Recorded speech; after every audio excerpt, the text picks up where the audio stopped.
आज Albert Einstein का जन्मदिन है पूज्य स्वामी जी। हाँ, चलो जी, बधाई हो। चूँकि मैं भौतिकी का विद्यार्थी हूँ और पूरा विश्व ये जानता है कि अल्बर्ट आइंस्टीन ने जो भी आप सूक्ष्म ऊर्जा की बात कर रहे थे, न्यूटन के पदार्थ आधारित फिजिकल रियलिटीज, भौतिक वास्तविकताओं के अध्ययन का सबसे अगर प्रस्थान बिंदु कहूँगा मैं कि आइंस्टीन ने उससे एक भिन्न मत दिया और उसने स्वीकारा भी है कि मेरे दर्शन पर बहुत बड़ा प्रभाव इस शोध पर भारत के वेदांत दर्शन का रहा है। जिधर पूज्य स्वामी जी प्रतिदिन सूक्ष्म भावों की बात करते हैं, सूक्ष्म ऊर्जा की बात करते हैं। मैं सुबह भी योग करते समय सुन रहा था तो स्वामी जी योग कराते हुए भी सूक्ष्म शक्तियों के विषय में विशेष रूप से बल दे रहे थे। और एक बहुत अच्छी बात यह भी है स्वामी जी कि वो आइंस्टीन ने शोध अकेले नहीं किया था। भारत के एक वैज्ञानिक सत्येंद्रनाथ बोस, इसीलिए जो आइंस्टीन की जो बोसान से संबंधित जो सिद्धांत है जिसको हम बोस आइंस्टीन स्टैटिस्टिक कहते हैं,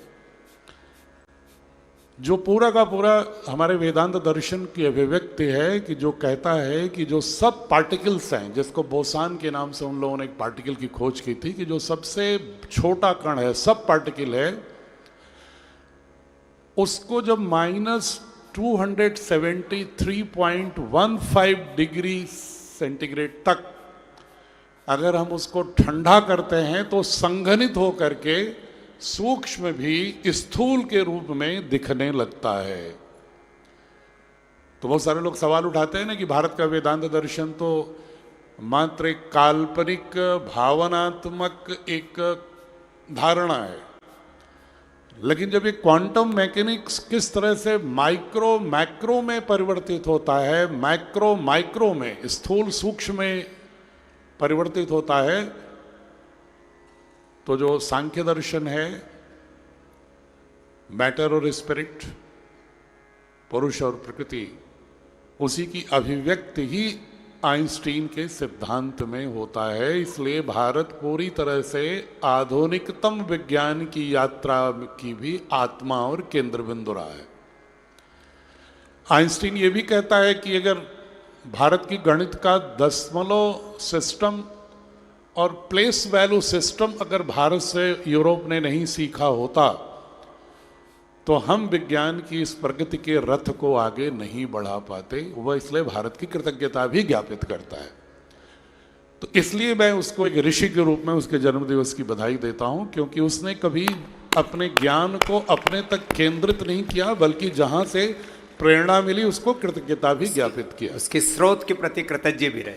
जो हमारे ऋग्वेद का एक ऋचा है कि आनमो भद्राः कृतो यन्तु विश्वतः, let the noble thoughts come from all directions. पूज्य स्वामी जी, मैं चूंकि आप अभी राजव्यवस्था की बात कर रहे थे पूरी दुनिया की, तो भारतीय जो दृष्टि है, वो जो वर्तमान ये वातावरण है, उसमें अगर भारतीय शिक्षा बोर्ड राजनीति विज्ञान पढ़ाएगा तो कैसे पढ़ाएगा कि जिससे कि अगर विश्व के विद्यार्थी राजनीति विज्ञान को भारतीय दृश्य से, भारतीय चेतना से पढ़ें, तो क्या विश्व में कोई संभावना हो सकती है? क्या विकल्प है? क्या कोई is there any alternative perspective regarding the political science? तो बहुत ही मैं सूक्ष्म में, जो कि विषय तो बहुत विस्तार का है, लेकिन 10 मिनट शायद समय है तो मैं उसमें ही अपनी बात कहना चाहूंगा। अगर तुलनात्मक रूप से देखें तो अगर पाश्चात्य दर्शन अर्थ केंद्रित राज्य व्यवस्था की बात करता है, वो चाहे वो कैपिटलिज्म हो चाहे वो सोशलिज्म हो, दोनों के केंद्र में वेल्थ क्रिएशन, धन संपदा ही केंद्र में है। और जो भारतीय दृश्य से हम राज्य व्यवस्था को देखते हैं तो भारतीय राज्य व्यवस्था अर्थ को भी महानता देती है, काम को भी, मनुष्य की इच्छाओं के लिए जो एक विवेकपूर्ण इच्छाएं होनी चाहिए उसकी पूर्ति का भी स्थान देती है। लेकिन वो कहती है कि अर्थ और काम निदेशित होना चाहिए धर्म से। अब यहां एक और प्रश्न उठता है, क्या धर्म वही है जिसको यूरोप के लोग रिलीजन कहते हैं? पूज्य स्वामी जी, बहुत ही विनम्रता से मैं अपने तमाम भारतीय दर्शन के व्याख्याताओं को भी बहुत ही सविनय में ये आगाह करता हूँ हमेशा, और आज भी आपके समक्ष भी कहने का साहस कर रहा हूँ कि चूंकि आपकी दृष्टि भारत की वास्तविक चेतना की दृष्टि है, इसलिए मैं आपके समक्ष तो कह ही सकता हूँ कि उन लोगों को ये सावधान होना चाहिए कि भारतीय धर्म यूरोपियंस ने जिस तरह से रिलीजन का पर्याय धर्म बना दिया, उस उलझन में हम पढ़ करके अपने धर्म की मूल मान्यताओं से विमुख हो गए। धर्म कर्मकांड नहीं है, धर्म कोई विश्वास पद्धति नहीं है, धर्म कोई पूजा पद्धति मात्र नहीं है, उसका संवाहक हो सकती है, उस धारणा का वहन कर सकती है, लेकिन उसकी जो मूल चेतना है वो तो धार्मिक प्रिंसिपल्स हैं, जो दशकम धर्म लक्षणम है, अष्टांग मार्ग है, अष्टांगिक योग है, जैन दर्शन का पंच महाव्रत है, जो गीता के 16वें अध्याय के दैवी संपद गुण है, ये धर्म है। इसलिए हमारी धर्म आधारित संस्कृति रही है। तो हमारी राज व्यवस्था भी धर्म थी। पूज्य स्वामी जी की बृहस्पति संहिता, उसना, अर्थशास्त्र, कादंबकी नीति और शुक्राचार्य के शुक्र नीति सार के अध्ययन के बाद यह स्पष्ट हो जाता है कि भारत में जो राजा होता था वो अधिकार के लिए नहीं होता था, वह सेवा के लिए होता था। कहा जाता है कि राजा Bharat is the trustee of the people. वो जनता की सेवा के लिए एक ट्रस्टी के रूप में होता था। उसको जैसे ट्रस्ट का ट्रस्टी होता है, उसी तरह से वो राज्य व्यवस्था एक ट्रस्ट होती थी, कोई एक एम्पायर नहीं होती थी, कोई बादशाहत नहीं होती थी। और भगवान को राजा मानते थे, अपने आप को उनका सेवक प्रतिनिधि मान करके सेवा करते थे। जी स्वामी। और लेकिन एक बात इसमें ये भी है स्वामी जी कि वो राजा का विश्व भगवान का प्रतिनिधि तो मानते थे, लेकिन दंड नीति के समक्ष राजा भी एक सामान्य नागरिक के रूप में ही होता था, उसको कोई प्रिविलेज नहीं था। बल्कि यहां तक प्रावधान था कि अगर सामान्य व्यक्ति कोई एक अपराध करता है, उसका दंड अगर 1 पण है, 1 रुपया है, तो राजा अगर करता है तो 1000 गुना उसको, राजपुरुष को उससे 100 गुना 1000 गुना दंड दे खुद लेता था। ये राज्य व्यवस्था है। और राजा का अर्थ ही होता राज्य दीप्तो, जो प्रकाशित करता हो, जो दीप्त करता हो। राजा वो नहीं है जो शोषण करता हो, अधिकार अथॉरिटी नहीं था राजा। राजा हमेशा लोक कल्याण उसके केंद्र में था, और यह धर्म के सिद्धांत से राज व्यवस्था निदेशित होगी। ये भारतीय दर्शन के अनुसार राज व्यवस्था है। अर्थ और काम पेरिफेरी पर होगा, उसका बाय प्रोडक्ट होगा, सह उत्पाद होगा, लेकिन वो केंद्रीय आत्मा नहीं होगी अर्थ। एक तो ये व्यवस्था। दूसरी स्वामी जी, एक पाश्चात्य दर्शन के धर्म में परोपकार शब्द बहुत प्रयोग होता है, हम लोग भी उसको करने लगे। ये परोपकार शब्द भारत की राज व्यवस्था का हिस्सा नहीं रहा है। परोपकार के जगह पर परमार्थ इसका केंद्रीय बिंदु रहा है। और परमार्थ कहां से निकलता है? जो हम कॉस्मोसेंट्रिक फिलॉसफी मानते हैं, हम एंथ्रोपोसेंट्रिक नहीं मानते, हम मानव केंद्रित ब्रह्मांड को नहीं देखते कि हम मनुष्य अलग है, पूरा ब्रह्मांड उसके लिए भोग के लिए है, ऐसा नहीं मानते। बल्कि हम मानते हैं कि यस्तु सर्वाणि भूतानि आत्मनैव अनुपश्यति सर्वभूतेषु आत्मानं ततो न विजुगुप्सते। हम अपने को ब्रह्मांड का एक अभिन्न अंग मानते हैं, जिसको कहते हैं कॉस्मो सेंट्रिक। ब्रह्मांडीय केंद्रित चेतना, ये हमारे राज्य व्यवस्था की, राजनीति विज्ञान का केंद्र ये था। इसलिए राजा सिर्फ मनुष्यों के ही कल्याण की बात नहीं करता था। अर्थशास्त्र और शुक्राचार्य की नीति सार में बार बार इसका उल्लेख है कि राजा को प्राकृतिक संपदाओं, जीव जंतुओं, वृक्षों, पूरी पृथ्वी, जल, समुद्र, सबका ही ध्यान रखना चाहिए। और आज की राज्य व्यवस्था क्या कर रही है? जैसा अभी स्वामी जी कह रहे थे कि पैशाचिकों की तरह युद्ध कर रहे हैं, राक्षसों की तरह युद्ध कर रहे हैं।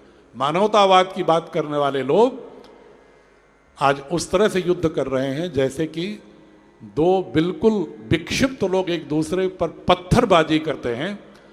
उस तरह से विक्षिप्तता का प्रदर्शन कौन कर रहा है? लोकतांत्रिक रूप से चुने हुए शीर्ष लोग कर रहे हैं। ऐसी स्थिति में पूरी दुनिया एक वैकल्पिक राज्य व्यवस्था और राजकीय मूल्यों, राजनीति शास्त्र, राजनीति विज्ञान की अपेक्षा करती है। और अगर आएगा तो भारत के ही राजनीति के सूत्रों से आएगा। भारत की अर्थव्यवस्था, आप सभी लोग गृहस्थ हैं, कभी अधिकारिता की बात नहीं करते। राइट्स एंड ड्यूटीज, इस बाइनरी में फंसे हुए हैं पूरा विश्व का वर्तमान राजनीति विज्ञान। हमारा क्या अधिकार है, हमारा क्या अधिकार है, इनका क्या अधिकार है, उनका क्या अधिकार है। हमारी संस्कृति क्या रही कि किसका क्या कर्तव्य है। जैसे परिवार में भी अब माता पिता अपने बच्चों से कानून के तहत अधिकार प्राप्त करने के लिए संघर्ष नहीं करते थे, या बच्चे अपने माता पिता से अपने अधिकार के लिए कोई संघर्ष नहीं करते थे, बल्कि चेतना के केंद्र में होता था कर्तव्य। माता पिता अपने बच्चों का पालन पोषण और उसको सही संस्कार देना अपना कर्तव्य समझते थे, उसमें बच्चे का अधिकार समझ के नहीं करते थे। उसी तरह से बच्चे अपने माता पिता की जो देख रेख करते थे, शेयरिंग केयरिंग करते थे, वो इस भाव से करते थे कि मेरा ये कर्तव्य है।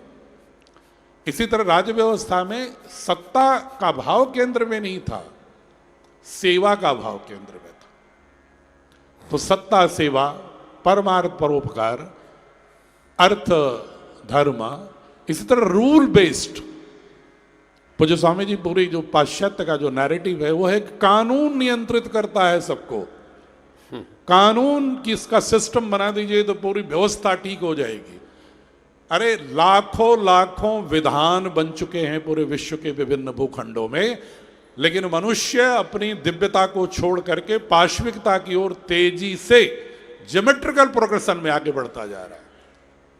इसका मतलब है कि कानून एक सीमित रूप से व्यवस्था दे सकता है, लेकिन व्यवस्था के लिए सबसे आवश्यक क्या है? मनुष्य के विचार और उसकी चेतना के निर्माण पर कार्य होना चाहिए, जो स्वामी जी अभी कह रहे थे। भारतीय शिक्षा बोर्ड बच्चों के मानस में अधिकारिता की बजाय कर्तव्य, सत्ता, सेवा के लिए, बल्कि सेवा के माध्यम से ही अधिकारिता और सत्ता प्राप्त करने की प्रवृत्ति, और धन केंद्रित नहीं, धर्म केंद्रित व्यवस्था। राजा जहां अपने को ट्रस्टी समझे, यहां तो एसएचओ साहब और कलेक्टर और एसपी साहब भी अपने को राजा मानता है, बादशाह मानने लगे हैं। राजा मानते तब भी ठीक था, बादशाह मानते हैं, क्योंकि शब्दों का उद्भव तो संस्कृति के गर्भ से होता है, दर्शन के गर्भ से होता है स्वामी जी। तो ये जो व्यवस्थाएं हैं, एक और हमारी जो राज्य व्यवस्था की थी कि अर्थ का जो उद्देश्य है वो क्या है? वो अपनी निजी इंद्रियों के विस्तार के लिए नहीं है, बल्कि वो मोक्ष के लिए है। अब बहुत सारे लोग सोचते हैं भारतीय दर्शन में मोक्ष तो ये है कि भाई मृत्यु के बाद जो है आपकी क्या स्थिति होगी, जन्म होगा पुनः कि नहीं होगा। ठीक है, एक ये धारणा है जो हमको कर्म के लिए प्रेरित करती है, लेकिन अगर पूरे दर्शन को पढ़ेंगे भारतीय दृष्टि को, तो भारतीय दृष्टि ये कहती है तत्कर्मयन्न बंधाय सा विद्याया विमुक्ते ऋतेन ज्ञानान मुक्ति। न्याय दर्शन कहता है कि लिबरेशन ऑफ सेल्फ क्या है, मोक्ष क्या है? अटेनमेंट ऑफ वैलिड नॉलेज, पूर्णतः प्रामाणिक ज्ञान प्राप्त करना ही मोक्ष है।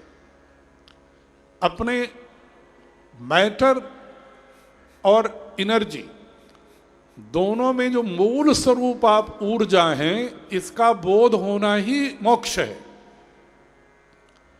इसलिए पूज्य स्वामी जी अक्सर कहते हैं ना कि जीते जी मोक्ष प्राप्त करना। तो मोक्ष तो जीवन के समय ही प्राप्त होता है।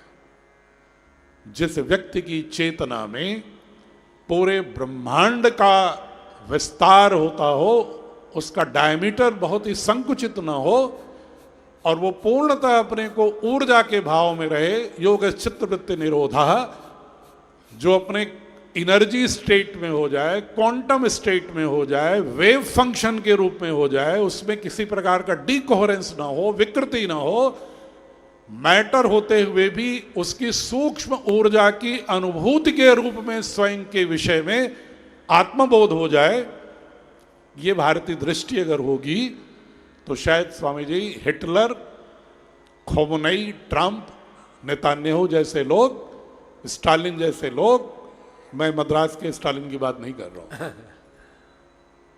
मैं उस अथॉरिटेरियन स्टालिन की बात कर रहा हूं यूरोप के, ऐसे लोग होते रहेंगे।